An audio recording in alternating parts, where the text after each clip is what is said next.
Innal hamdalillah nahmaduhu wa nasta'inuhu wa nastaghfiruh wa na'udzu billahi min shururi anfusina wa sayyiati a'malina may yahdihillahu fala mudilla lahu wa may yudlil fala hadiya lahu wa asyhadu an la ilaha illallah wahdahu la syarika lah wa asyhadu anna Muhammadan abduhu wa rasuluh sallallahu alaihi wa alihi wa sallam. Ya ayyuhalladzina amanu taqullaha haqqa tuqatih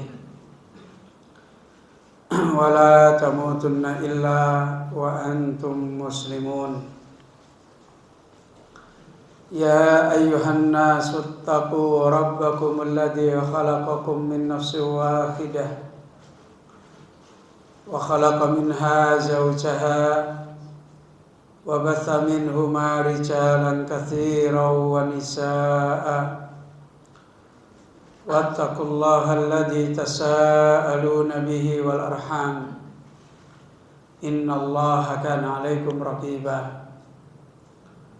Ya ayyuhalladzina amanu taqullaha wa qulu qawlan sadida yuslih lakum a'malakum wa yaghfir lakum dhunubakum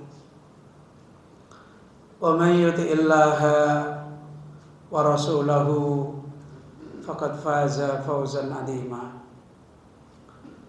Amma ba'du fa inna ahsanal kalam kalamullah wa khairal huda hudan nabiyyi sallallahu alaihi wa alihi wasallam wa syarrul umuri muhdatsatuha wa kullu muhdatsatin bid'atun wa kullu bid'atin dalalah wa kullu dalalatin finnar. Ayohal ikhwah kaum muslimin, bapak-bapak, ibu-ibu, ikhwani wa akhwati fiddin, jamaah salat maghrib rahimani wa rahimakumullahu jami'an. Alhamdulillah, dengan taufik Allahu Rabbul Alamin, Allah senantiasa menolong kita, memperjalankan kita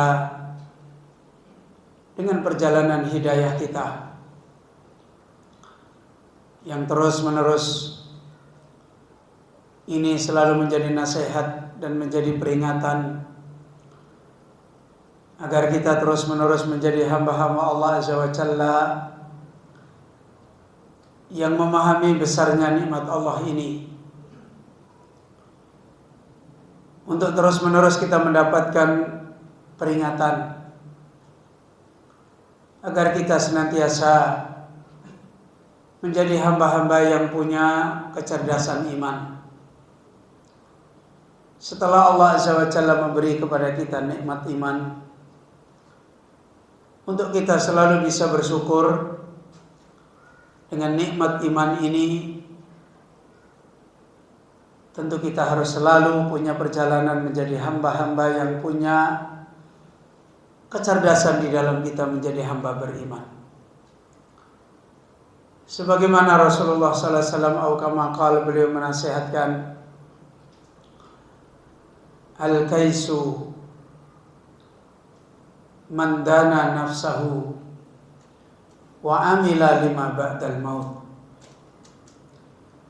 Orang yang cerdas di dalam imannya, dalam hidayahnya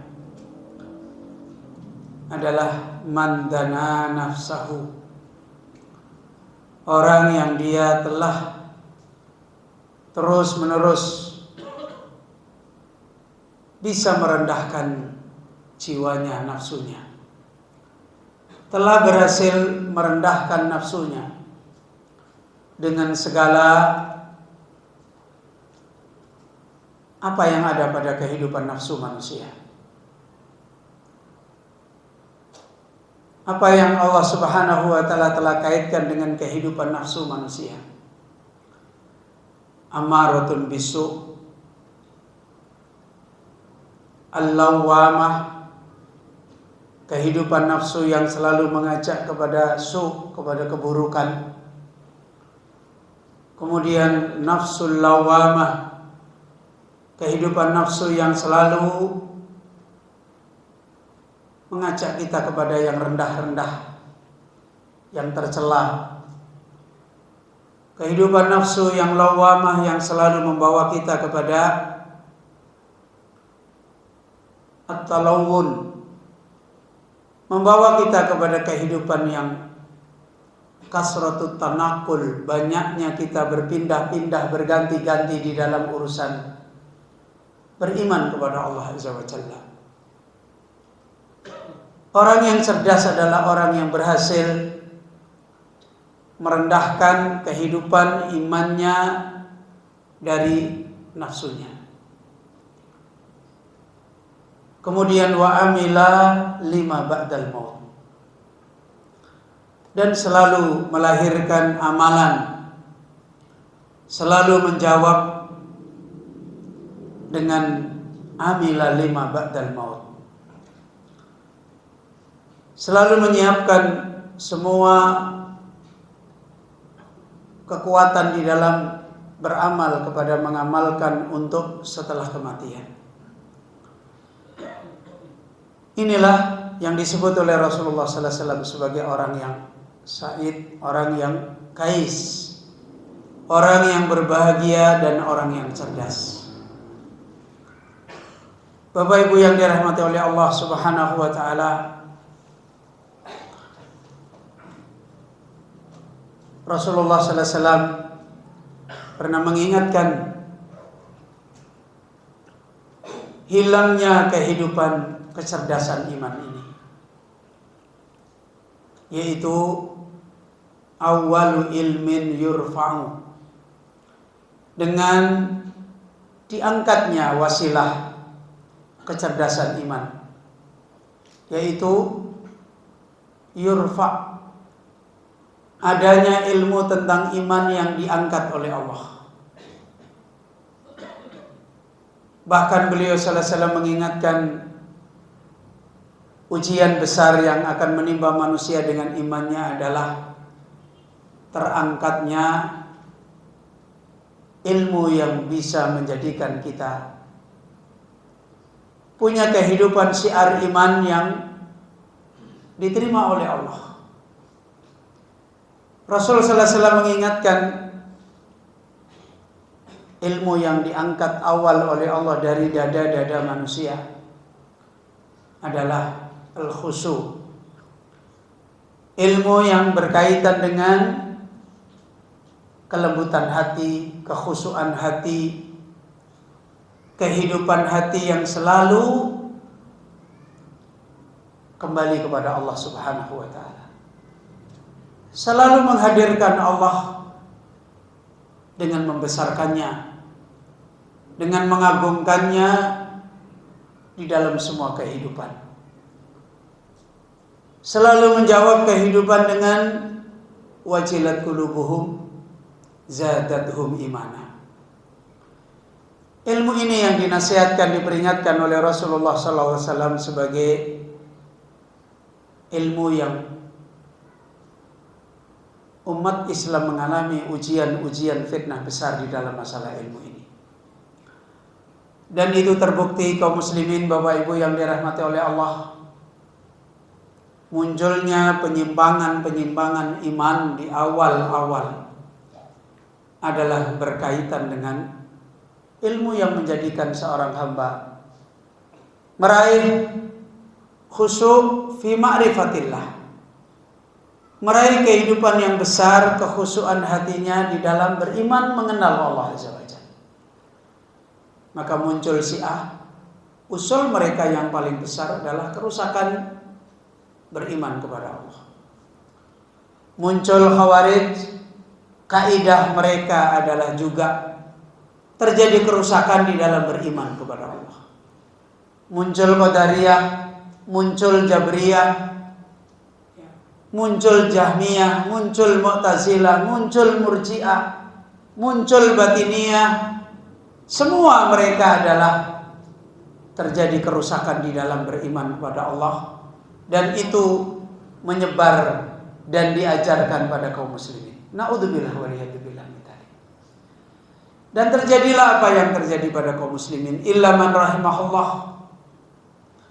Saat terjadi seperti ini, saat kaum muslimin usribaha, saat kehidupan hati-hati manusia sudah diminumkan ke dalam ilmu-ilmu yang membicarakan tentang Allah yang fasid, yang rusak, terjadilah apa yang dinasihatkan oleh Rasulullah sallallahu alaihi wasallam, nukitat fihi nuktatun sauda. Dititikkan di dalam hati tersebut titik yang hitam. Ketika usribaha nukitat fihi nuktatun sauda, ketika hati-hati manusia sudah diminumkan dengan ilmu-ilmu yang batil, ilmu-ilmu yang merusak dari ilmu sunnah nabawiyah, mereka mulai menyerap, mulai mengambil dengan segala macam bentuknya, dititikkan di dalam hati itu titik yang hitam.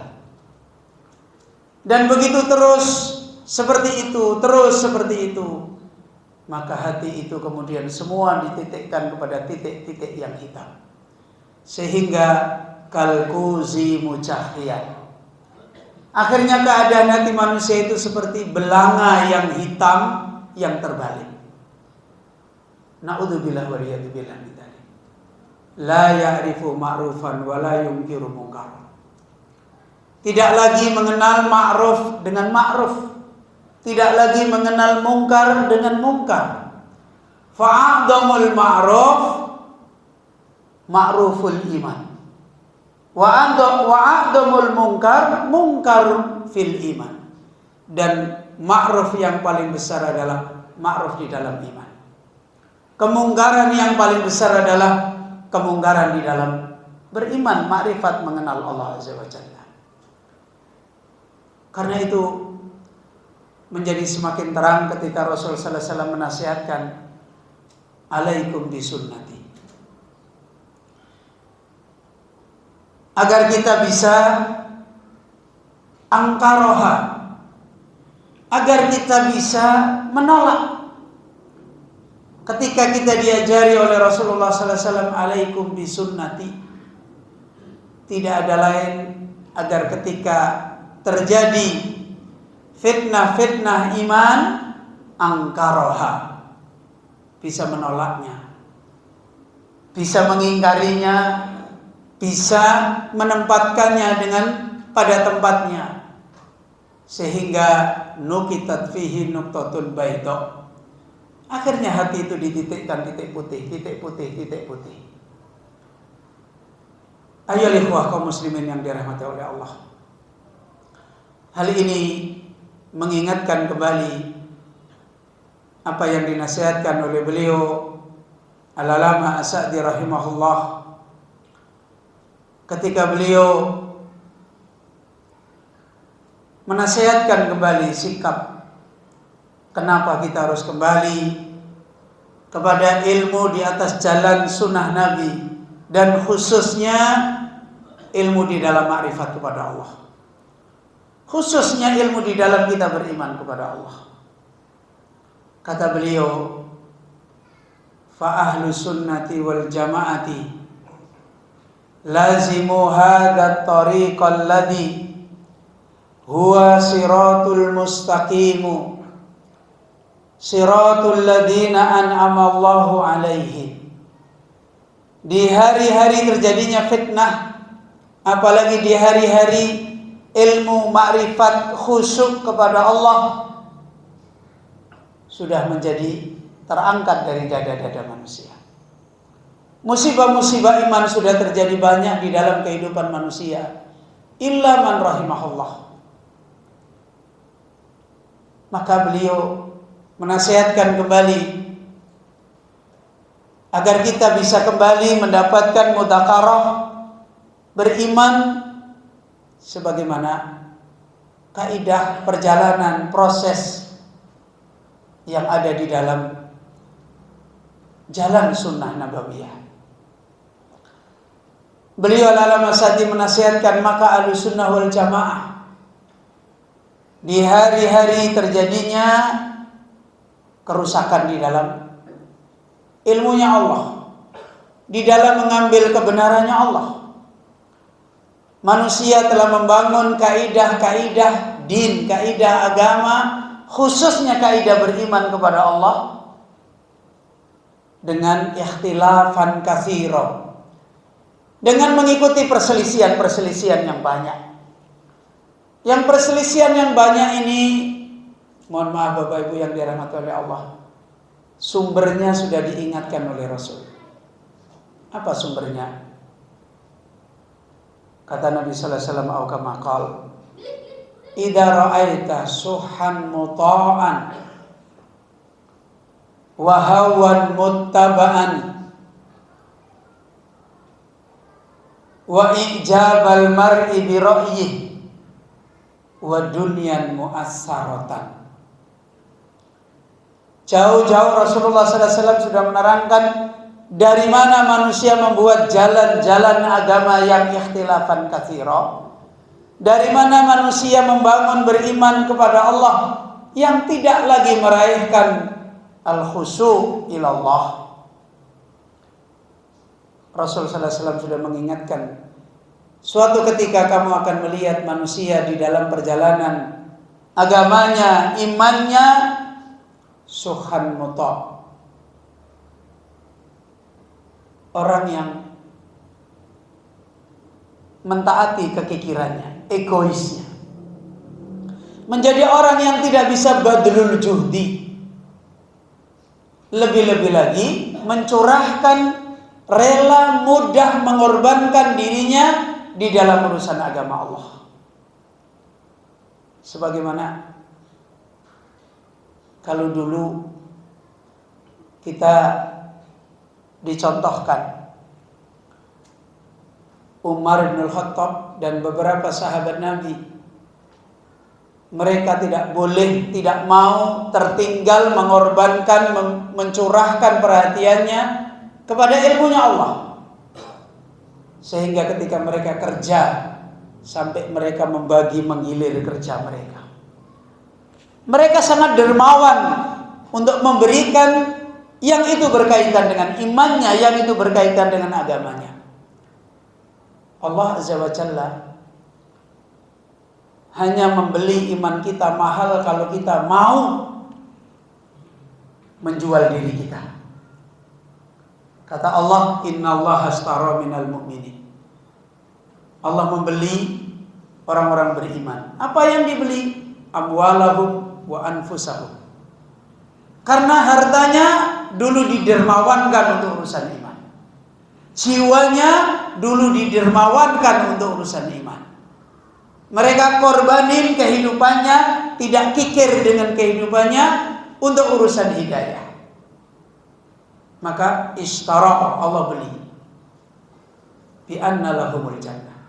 Tapi kita lihat di antara penyebab manusia terjadi bughduhum, jauhnya mereka dari din yang benar, karena mereka mensikapi nikmat iman, nikmat agama yang dari Allah disebut sakil. Apa itu sakil, Pak? Sakil apa sakil? Inna sanulki alaika qaulan sakil. Apa artinya sakil? Berat. Allah mendatangkan agama ini dulu nikmat yang berat, tapi kita ingin ambil nikmat ini dengan meringankan diri. Itu sebenarnya di antara makna suhan muta'. Kita sebenarnya kikir, bakhil. Agama ini syadid, agama ini sakil. Harusnya kita dermakan harta kita, jiwa kita. Untuk apa? Untuk meraih agama Allah yang syadid. Tapi kita ingin hari ini terjadi fenomena suhan muta'. Contoh yang sederhana. Kalau kita disuruh nuntut ilmu, kita milih yang di belakang apa yang di depan, Bapak-bapak? Bener. Ya sudah, disuruh berangkat maghrib, kita milih berangkat maghrib atau tertunda sedikit. Kalau disuruh milih, ya udah sekarang lah.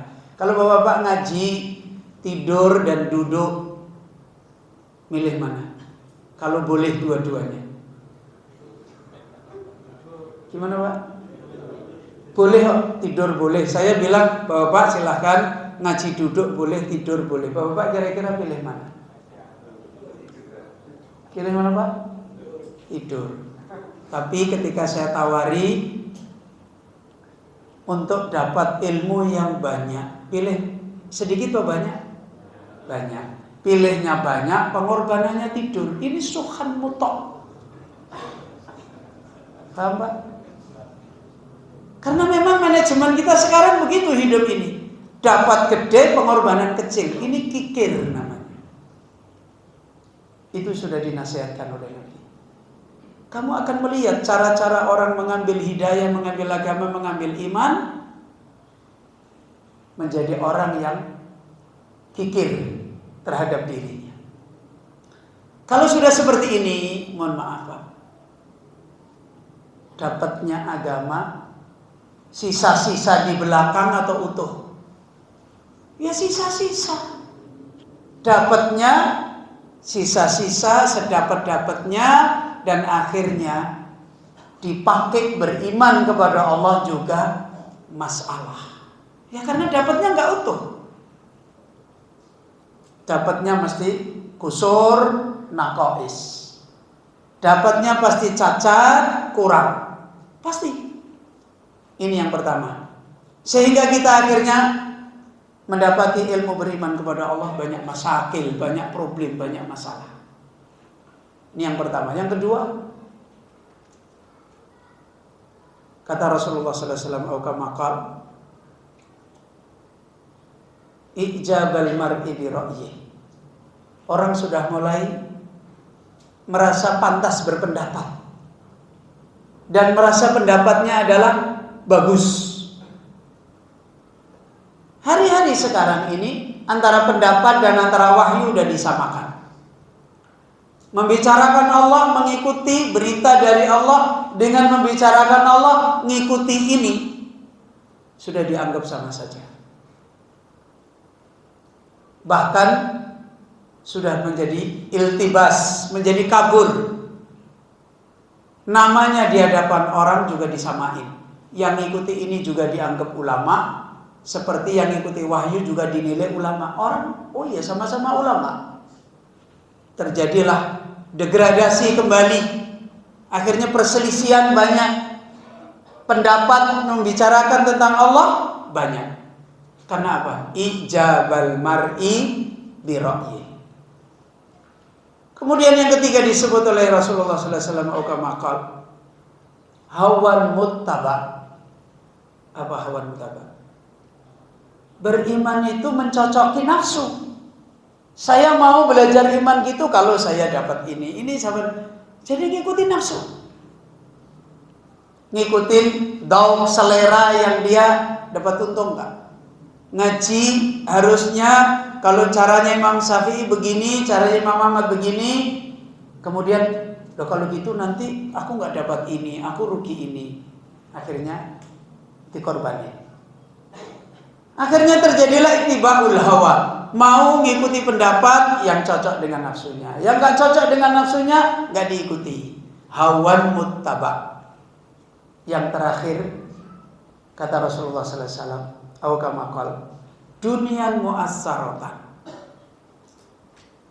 Ngurusi agama, ngurusi iman, belajar din, yang menjadi kaidah dia dunianya untung apa? Kalau cara kita kembali beriman, berhidayah, caranya 4 ini, ya pasti akan tenggelam di dalam ikhtilafan katsir. Udah pasti. Bapak Ibu yang dirahmati oleh Allah. Karena itu ketika Nabi ngajari kita kembali ke Ahlus Sunnah, Tidak ada lain agar kita kembali punya keimanan, punya iman sebagaimana orang-orang yang mereka selamat imannya. Kemudian kata beliau alalama sa'di wa biluzumihim lihada tariqin nafi'i tamat lahumun nikmah. Coba, hanya dengan satu jalan. Kalau kita ingin mendapatkan tamat lahumun nikmah, apa artinya tamat lahumun nikmah? Kenikmatan telah sempurna kita raih. Kenikmatan ini menjadi sempurna karena yang kita dapat dari nikmat hidayah sempurna. Tidak dirusak oleh sukhan muta', tidak dirusak oleh ijabal mar'i bi ra'yi, tidak dirusak oleh hawan muttaba', tidak dirusak oleh dunian mu'assaratan. Baru bisa tamat lahumun nikmah. Allah menggandengkan tamat lahumun nikmah dengan apa? Kamuladin, sempurnanya agama. Utuhnya kita mengambil agama, utuhnya kita mengenal ma'rifat kepada Allah sebagaimana yang Allah berikan, tamat lahumun nikmah. Puncak kenikmatan yang ada di dalam kehidupan manusia itu apa? Apa coba? Apa puncak kenikmatan yang ada pada kehidupan manusia? Hah? Yang awam aja umum, syukur. Yang kira-kira semua orang itu sepakat, Pak. Apa itu? Dan itu tidak ada yang ngalahin gitu. Apa? Hah? Apa Pak? Tadi loh, yang orang umum mengenal Allah, orang umum banyak gak tahu. Apa? Tadi loh, bahagia. Bahagia itu bahasa konkretnya apa? Yang paling gampang orang tahu. Hah? Apa? Sukses. Apa itu? Apa Pak? Apa? Sehat. Hah? Apa tadi yang terakhir? Ketenangan apa kesenangan?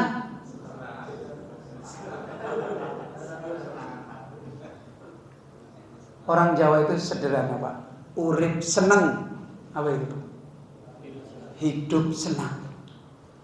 Mau miskin, mau kaya, mau sakit, mau apapun, mau anak kecil, mau orang tua, puncak orang nikmat itu kalau hidupnya senang. Sudah itu. Ya.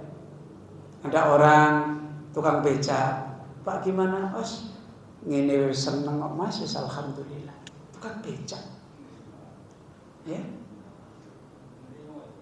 Iya, senang. Nerimo kalau nggak senang ya padha wae.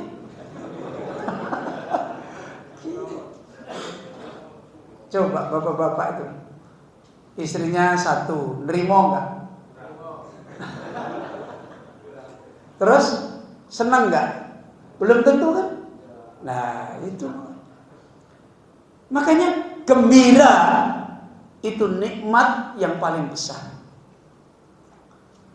Hari ini orang sudah kehilangan kegembiraan dalam hidup. Gembira yang sebenarnya di dalam hati sudah hilang. Tamat lahumun nikmah, sudah mulai kehilangan. Orang hidup itu sebenarnya dicari gembira. Cuma banyak orang meraih kegembiraan yang palsu, meraih kegembiraan yang palsu. Contoh Bapak Ibu, orang kalau disanjung orang seneng gak? Seneng Pak? Seneng. Sing nyanjung berhenti, gimana Pak? Hah? Hatinya sempit lagi atau seneng lagi? Sempit. Berarti palsu gembiranya tadi. Terus yang nyanjung akan nyanjung terus? Enggak. Habis nyanjung ganti mencela, gembira hati sakit malah. Coba. Ya. Itu kegembiraan palsu. Hari ini kita lihat ada orang manggung, ya, mungkin nyanyi, mungkin di band atau apa, seneng nggak di situ? Senang. Kenapa? Disambut orang banyak, dieluk-elukan, ya. Setelah itu pulang sendirian di kamarnya. Tadinya rame, sekarang di kamarnya. Di kamarnya dia gembira, minum baygon, Pak. Iya. Ketika dia sepi dan hidup, gak mungkin dia begitu terus. Maka seluruh kegembiraan yang diraih manusia, yang kegembiraannya itu bukan gembira dengan Allah, hakikatnya adalah kesedihan. Hakikatnya adalah adab bagi hati manusia. Fala haula wala quwata illa billah. Ini yang dinasihatkan oleh Al-Imam Ibnul Qayyim rahimahullah ketika beliau menerangkan di dalam kitab Ighatsatul Lahfan. Kata beliau, falau arafal abdu kulla syai'in wa lam ya'rif rabbahu faka'annahu lam ya'rif syai'a. Meskipun seorang hamba dia mengenal apa saja dia dapat, dia kenal, dia dapat apa saja, walam ya'rif rabbahu, dan dia tidak kenal Allah, dia tidak kenal Rabbnya, dia tidak dapat kehidupan imannya kepada Rabbnya walaupun dia dapat apapun. Faka'annahu lam ya'rif syai'a. Apa? Sebenarnya hidup dia seperti tidak kenal apa-apa, tidak dapat apa-apa,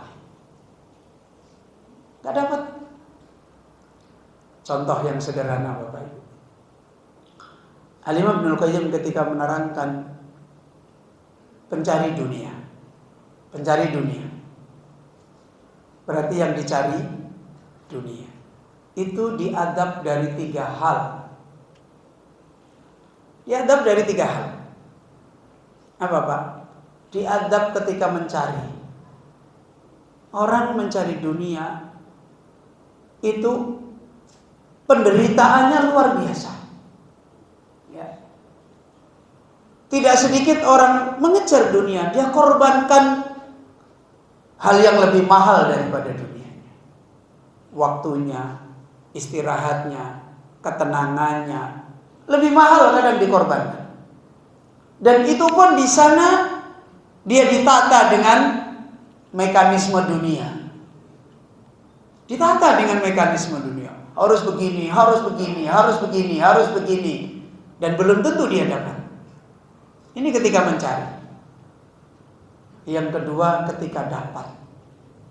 Walaupun dapat, ya, antara yang dinikmati dan antara yang dikhawatirkan, lebih besar mana, Pak? Hah? Bapak-bapak, ibu-ibu, hari ini sering orang kalau datang ditanya, misalnya mau pinjam uang, ada orang kaya didatengin mau pinjam, Bu, Pak, bolehlah kita mau pinjam uang. Padahal dia punya uang itu di tabungan. Umumnya ngomong apa, Pak? Kamu nggak tahu hari ini orang hidup susah. Ya kan begitu. Nyari uang susah, kok kamu gampang menpinjam? Ini belum apa-apa sudah menderita. Padahal dia punya uang di bank itu loh. Tapi dia sudah menderita. Hari ini orang hidup susah itu udah sempit dadanya. Ya. Padahal dia punya uang. Padahal tujuannya dia apa? Tidak minjemi, kan begitu kan? Jadi dia dapat aja dia sengsara. Ya. Belum lagi istrinya, lu Bapak ini uangnya banyak, dia udah mikir kalau istriku tahu gimana? Udah susah. Lagi-lagi kalau anakku tahu, dan seterusnya. Itu dia tersiksa. Belum lagi kalau saatnya dunia itu pergi. Pasti pergi, Pak. Istri pasti pergi, suami pasti pergi, harta pasti pergi, anak pasti pergi, pasti. Ya. Maka orang yang hatinya sudah ta'alluq, nyambung dengan dunia, dapat nyari susah, dapat susah, pergi juga susah. Bahkan sudah tiada masih dapat efeknya. Bapak Ibu kenal hadis Nabi, mayit itu diadab dengan nangisnya, teriakan tangisannya orang yang hidup. Ya kan? Betul kan? Ini resmi kuburan ini loh. Sudah di kuburan itu masih disiksa gara-gara yang hidup. Inilah menunjukkan kegembiraan selain Allah yang diraih oleh manusia, hakikatnya adalah faka'annahu lam ya'rif syai'ah. Seperti tidak tahu apa-apa. Dan ini buah dari orang yang mengenal Allah tidak di atas jalan sunnah nabawiyah. Makanya kata Al-Allamah Sa'di tadi, tamat lahumun nikmah. Maknanya kalau orang ingin punya kebahagiaan yang sebenarnya tanpa batas dengan Allah, dia harus punya ilmu kembali kepada Ahlussunnah. Kalau orang mereka sudah kembali kepada ilmu Ahlussunnah, harusnya apa Pak? Tamat lahumun nikmah. Kekayaan imannya, kesenangannya kepada Allah mesti dapat. Kalau orang berAhlussunnah, mengenal tauhid, iman, akidah Ahlussunnah, kok hidupnya masalah, berarti ada yang nggak benar. Mungkin nggak benar ilmunya, mungkin nggak benar belajarnya, mungkin nggak benar cara memasukkan iman di hatinya, ada yang nggak benar. Kalau itu benar, tamat lahumun nikmah. Nikmat itu pasti dianugerahkan oleh Allah. Seperti tadi yang kita sampaikan, gembira dengan Allah. Bapak Ibu yang dirahmati oleh Allah, udah masuk waktu Isya. Kurang berapa? 2 menit.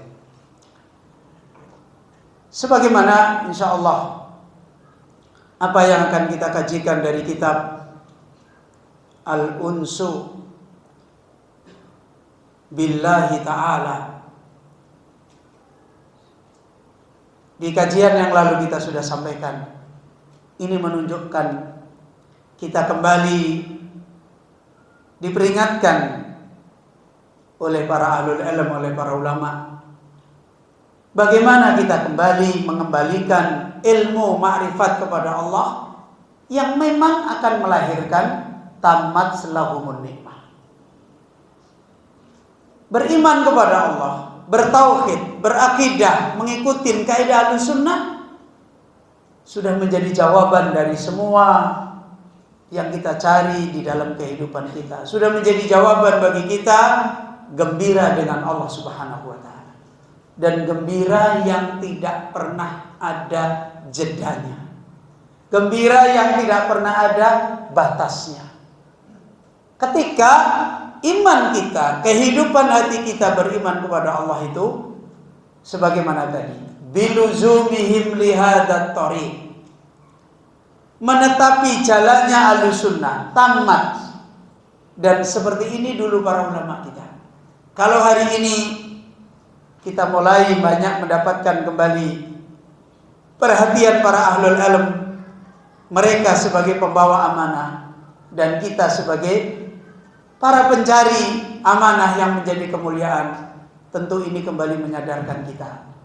Kenapa selama ini iman kita, kenapa selama ini akidah kita tidak membuahkan kebahagiaan, tidak membuahkan al-unsu billah, gembira dengan Allah? Pasti di sana ada persoalan. Bagaimana ilmu ma'rifat kita kepada Allah Subhanahu wa taala?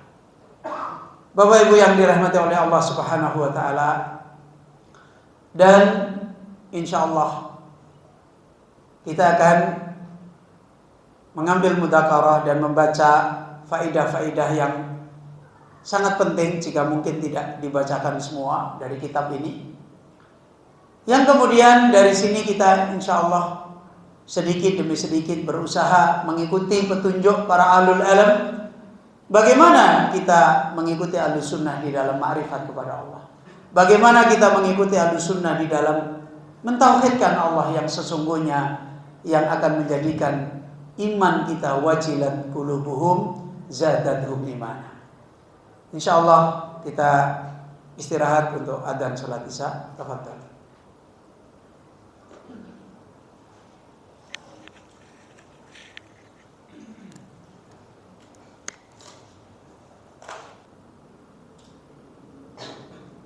Bapak Ibu rahimani wa rahimakumullah jami'an. Ini dilanjutkan sampai jam berapa?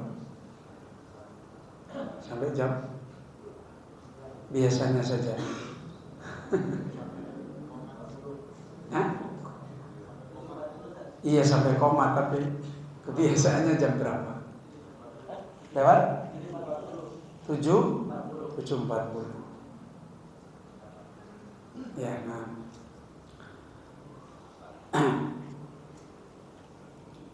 Kaum muslimin, Bapak Ibu yang dirahmati oleh Allah Subhanahu wa taala. Alhamdulillah, yang lebih penting kembali dari kepentingan besar kita menjadi orang beriman agar meraih nikmat yang sempurna dari iman kita yang sesungguhnya, sehingga iman yang seperti ini apabila kita raih, kita akan punya keadaan yang ajibah, punya keadaan sebagai orang beriman yang sangat menakjubkan. Apa itu yang menakjubkan? La yaqdiyallahu qada'an illa kana khairan lah. Hidup itu yang didapat kebaikan, mau apapun yang terjadi. Kalau iman-iman kita itu seperti ini, maka la yaqdiyallahu qada'an illa kana khairan lah. Tidak terjadi apapun yang menimpa kita sampai dulu Syekhul Islam Ibnu Taimiyah pernah ditanya oleh Imam Ibnu Qayyim, bagaimana kalau orang terjadi berbuat dosa? Kan terjadi juga kan? Apakah itu juga jadi kebaikan? Kata Syekhul Islam, na'am. Sekalipun orang beriman yang seperti ini terkadang jatuh di dalam dosa, kana khairan lah. Ita apabila dia mengikutkan yang harus dia jalankan, sekalipun dia terjadi dosa, dia istighfar, dia bertobat, maka istighfar dan tobat adalah khairan lah. Sebabnya orang istighfar, sebabnya orang tobat adalah salah, keliru, dosa sekalipun. Tapi bagi orang beriman, bagi orang yang punya iman yang seperti ini, khair, jadi kebaikan yang banyak. Sebagaimana dulu pernah saya contohkan yang diterangkan oleh Al-Imam Ibnul Qayyim. Dia mencontohkan kasus, dan dia tanyakan kepada gurunya Syekhul Islam Ibnu Taimiyah, bagaimana kalau ada orang sudah tahu tentang bunuh diri itu haram, dosa, maksiat, tahu. Karena dia menghadapi sesuatu diuji oleh Allah, akhirnya dia memutuskan untuk bunuh diri. Kemudian dia pergi lari ke puncak tebing. Sampai di puncak tebing, dia bersiap-siap mau menjatuhkan dirinya. Pada saat dia bersiap-siap mau menjatuhkan dirinya, Allah ingatkan di hatinya tentang dosa bunuh diri, tentang apa semua yang terkait dengan perbuatan bunuh diri. Dia langsung kaget, dia langsung istighfar, dia langsung atubu ilaika, lari meninggalkan tempat itu.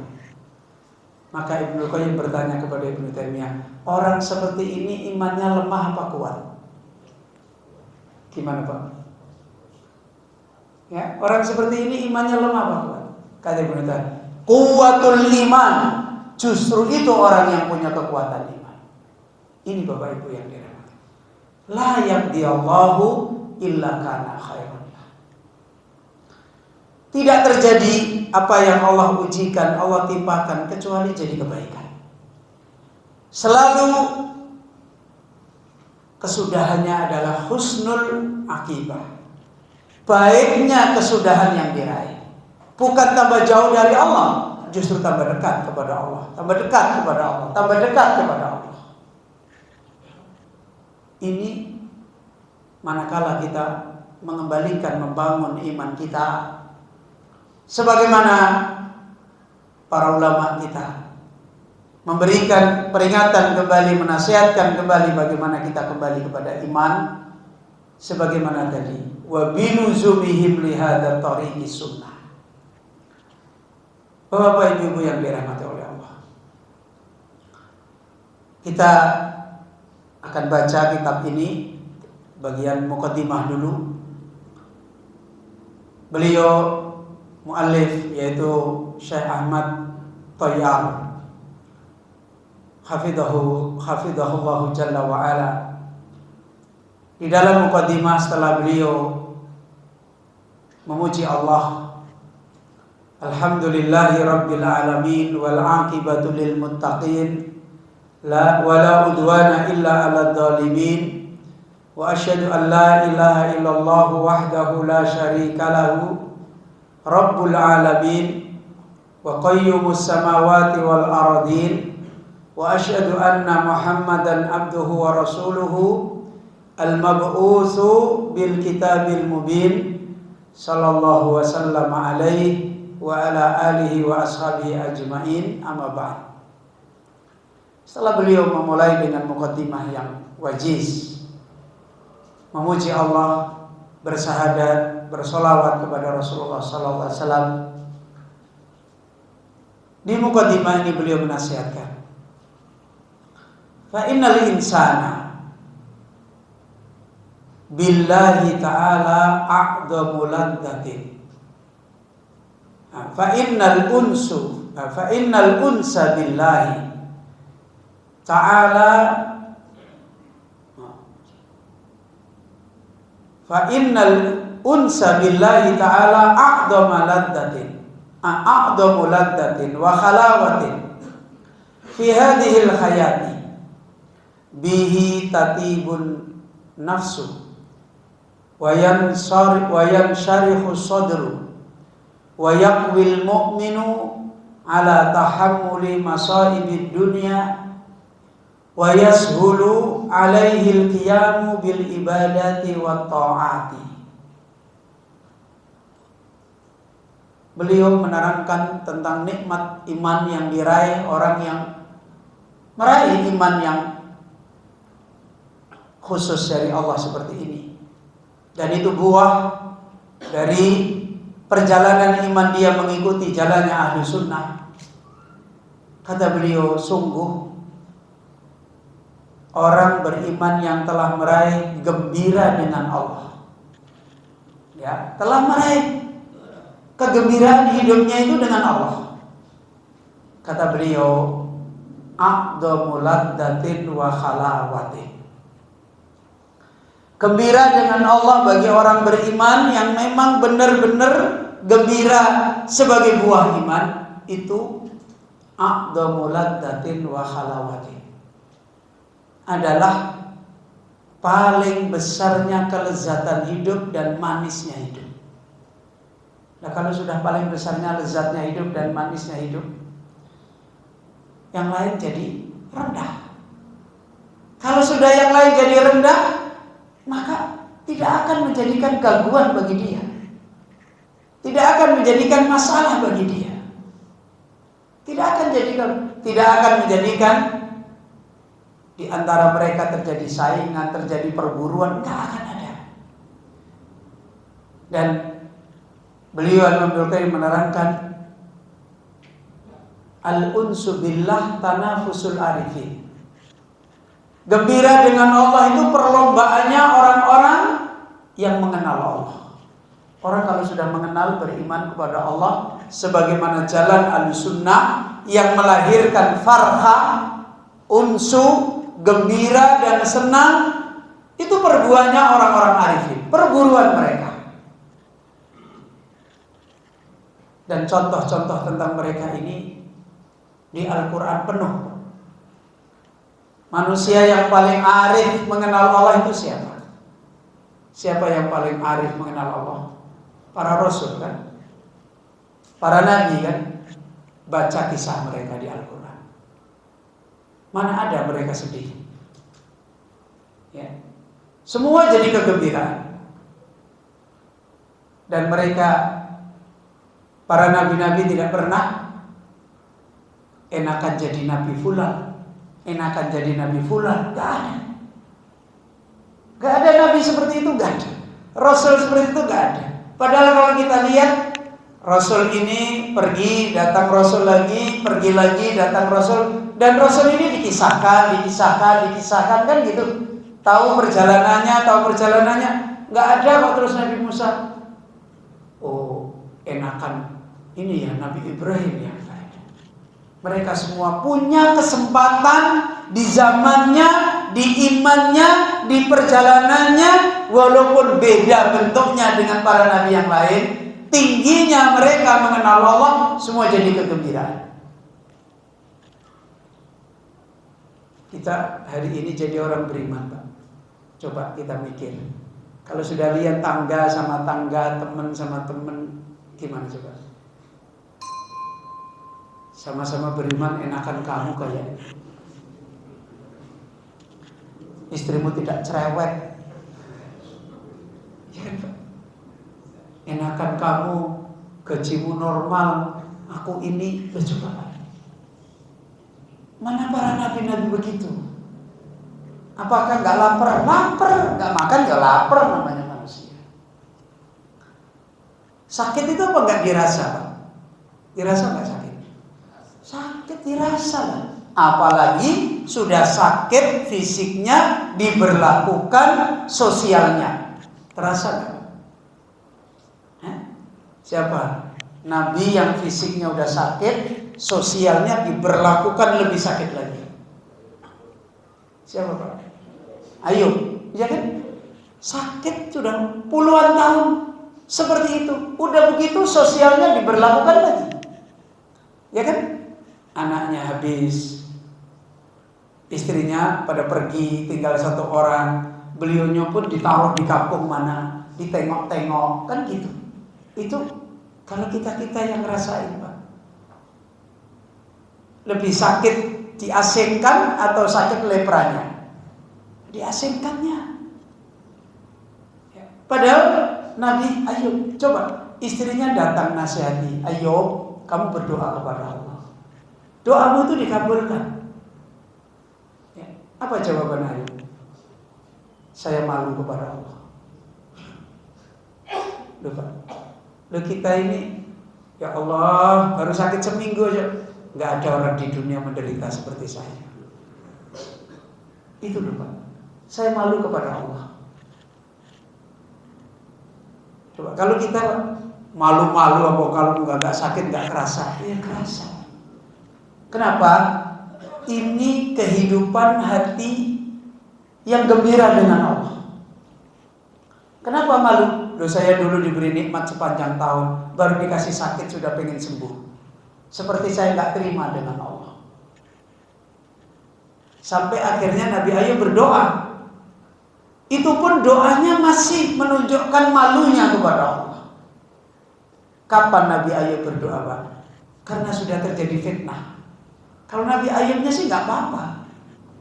Orang lain terkena fitnah dengan sakitnya Nabi Ayub. Berdoanya pun Masya Allah. Rabbi inni masaniyadur wa anta arhamur rahimin. Wahai Allah, aku ini lagi terkena madorot dan engkau sangat penyayang. Mau ngono tok. menunjukkan hati yang senang, lapang, enggak aku waras gitu enggak. Menunjukkan kalau seandainya Allah memberi terus madarat itu yang lebih baik, diterima dengan gembira. Dan ini adalah unsu, farhah, senang, gembira.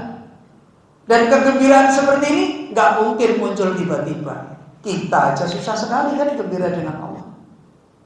Karena kaidah-kaidah untuk gembira, caranya Ahlussunnah yang harus kita bangun untuk gembira dengan Allah, akumulasinya itu belum nyampe. Ya. Padahal sebenarnya kita kalau dikatakan belajar iman, sudah lama atau barusan Pak? Gimana Bapak? Kita ini loh, belajar iman itu udah lama atau barusan? Lama, dari TK udah diajari iman kok. Iya kan Pak?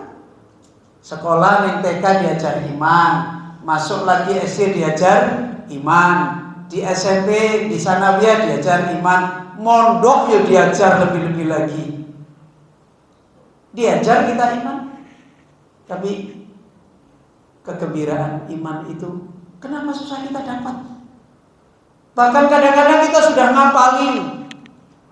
Tauhid ada 3, hafal. Ya kan? Tauhid asma wa sifat harus begini.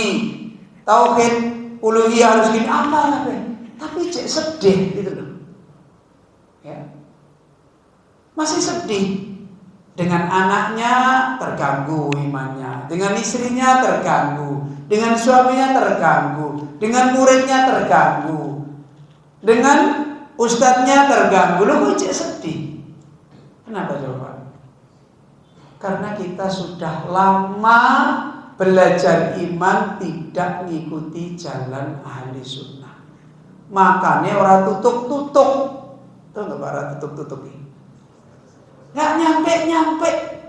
Padahal yang ngaji kelompok Ahlussunnah itu pindah-pindah ke Rongewu, pindah sana, pindah sini. Setiap ada ustadz keren ikut, ada ustadz tenar ikut, ya tetap sedih urusan iman. Kita ini kalah dengan budak di zaman Rasul. Padahal budak tidak pernah tabligh akbar, nggak pernah. Ya. Di zaman Rasul itu budak itu punya kegembiraan iman. Ya, punya kegembiraan iman. Ada budak diajak tuannya ke pasar. Habis itu tuannya bilang, kamu di sini aja, jangan kemana-mana. Nanti kalau saya sudah selesai belanja, saya akan datang ke sini. Tiba-tiba tuannya selesai belanja, ke situ budaknya nggak ada, Pak. Nggak ada. Tuannya udah tahu, paling ini pulang. Memang dablek kan gitu. Pikiran dia begitu, pulang nih Pak. Udah, dia pulang ke tuannya. Bener budaknya udah di rumah. Sebelum tuannya sampai, budaknya udah ngomong, Tuan jangan marah dulu kepada saya. Jangan marah dulu kepada saya mau jelasin dulu. Akhirnya tuannya mencoba menahan diri. Padahal budak ini kalau nggak taat sama Tuhan maksiat ya? Maksiat, dosa nggak? Dosa. Ya. Ini lo ngerti, budaknya ini secara dohir dosa. Udah mau dimarahi, budaknya bilang jangan marah dulu Tuhan. Akhirnya budaknya ngomong, kenapa saya pulang? Karena tadi Tuhan tidak tahu. Tuhan naruh saya di tempat di situ banyak dosa maksiat. Dan saya nggak bisa menghubungi Tuhan. Ya saya pulang akhirnya. Daripada saya banyak berbuat maksiat ikut-ikutan di situ, saya pulang. Tuannya kaget. Setelah kaget, tadinya mau marah, mau memberi hukuman, nggak jadi, malah ngasih hadiah. Hadiahnya budak yang paling disukai itu apa Pak? Merdekakan kan? Oh, udah, tuannya bilang sekarang kamu tak merdekakan. Malah nangis Pak. Ini budak loh, punya kegembiraan iman kayak gitu. Kenapa? Memang zaman itu orang belajar iman itu terang benderang. kelasnya budak aja bisa seperti itu. Karena belum ada iman yang aneh-aneh, itu belum ada. Ya itu, kelasnya budak aja seperti itu. Sampai budak ini nangis. Loh, kamu kenapa nangis? Harusnya seneng. Wong dikasih ini. Wahai Tuhan, sebelum Engkau merdekakan aku punya kegembiraan pahala 2. Pahala taat kepada Allah, pahala taat kepada Tuhan. Sekarang hilang kegembiraan saya 1. Saya tinggal taat kepada Allah, tok kesenangan saya. Senang saya taat kepada Tuhan sudah hilang, makanya saya nangis. Itu loh Pak. Farhah al-unsu. Jadi zaman dulu itu menjawab hidup itu sederhana. Dijawab dengan iman, dengan kesenangan iman, selesai. Kita sekarang nggak bisa menjawab itu. Yang kita bicarakan selain Allah dulu. Sakit, yang dibicarakan apa dulu? Apa Pak? Hah? Ketika kita sakit, yang kita bicarakan dulu apa? Obat, dokter, rumah sakit, ya. Itu kan anaknya meninggal dunia, apa yang kita bicarakan dulu? Kalau kemarin nggak gitu kan nggak mati. Itu yang dibicarakan. Ini mungkin karena bapak nggak terlalu ngurusi, makanya jangan dipondokin ke sana nanti mati. Omongannya kadang selain Allah dulu yang banyak. Ya. Coba lihat kita hari-hari kita. Ini menunjukkan apa? Kita ini belum bisa meraih iman sampai farhah, unsu. Kenapa? Ya kaidah-kaidahnya nggak kita bangun. Caranya kita makrifat kepada Allah supaya meraihkan itu nggak kita jalani sebagaimana para ulama sunnah. Maka beliau menasihatkan, lam aqdamu laddatin wa khalawatin fi hadhil hayat. Ini Bapak Ibu yang dirahmati. Coba sekarang kita beralih.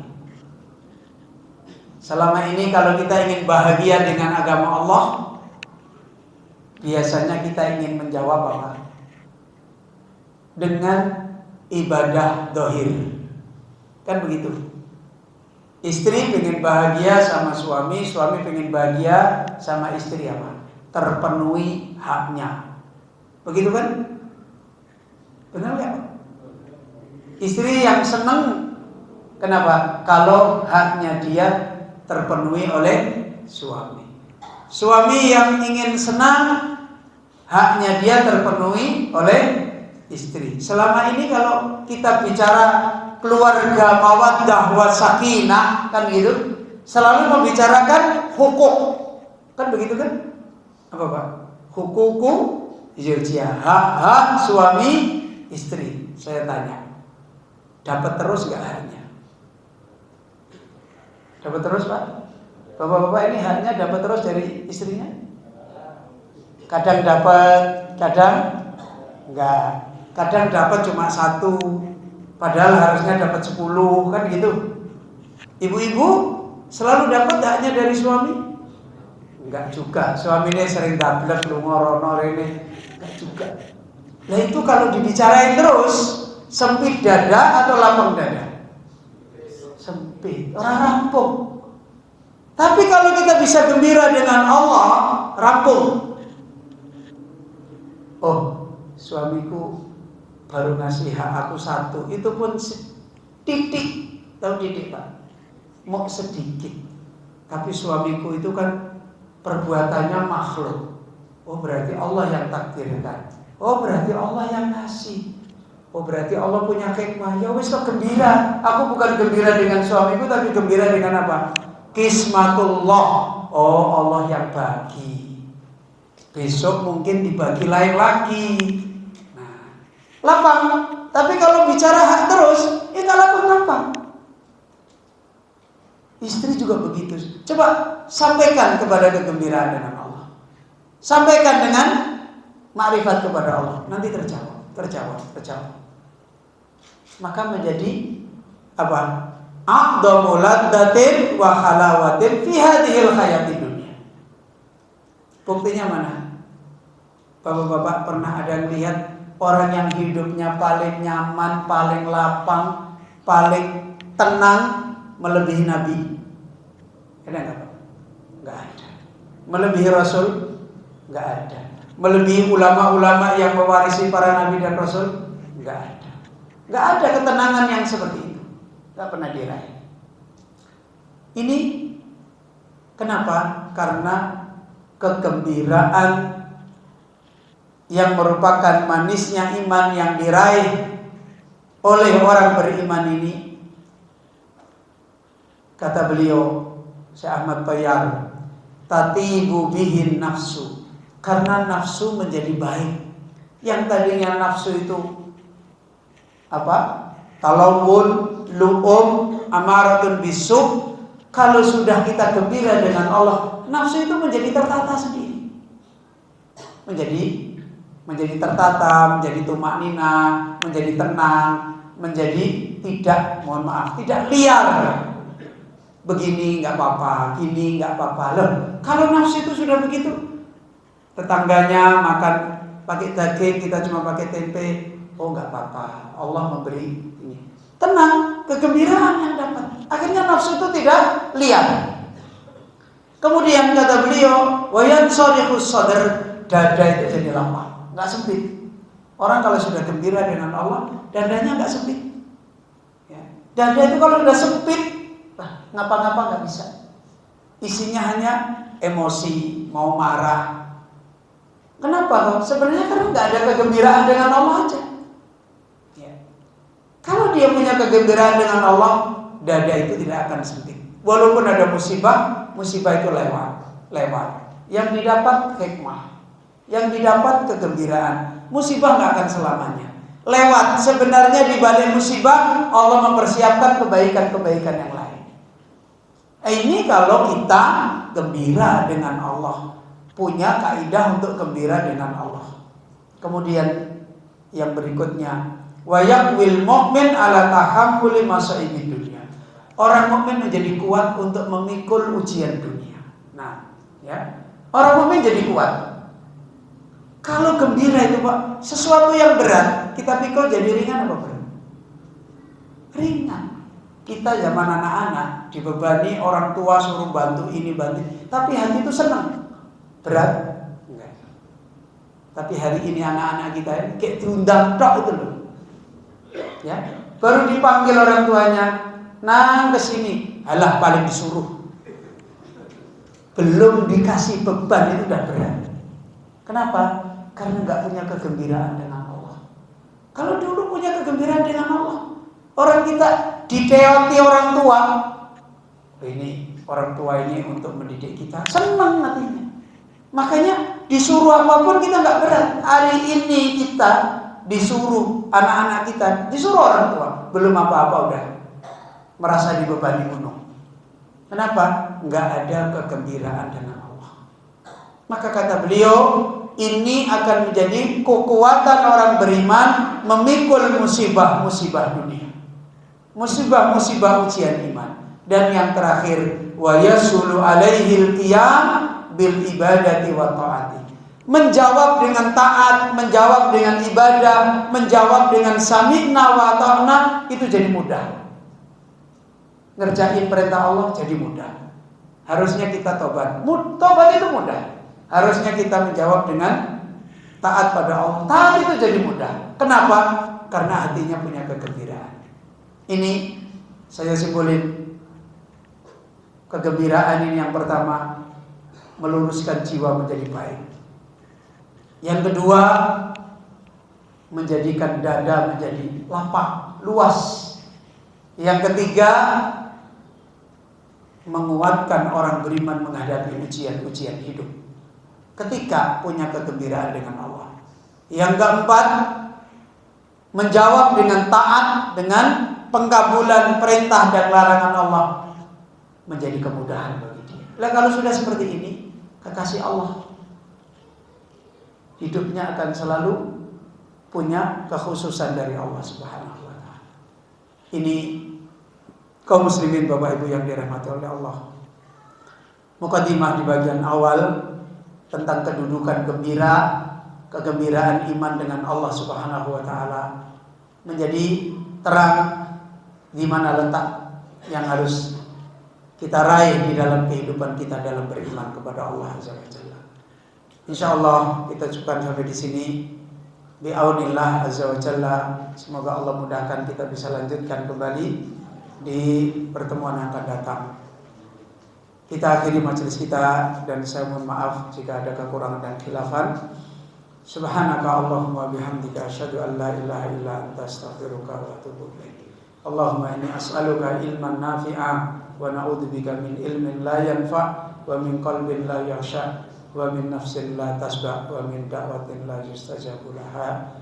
Akhiru da'wana anil hamdulillahi rabbil alamin.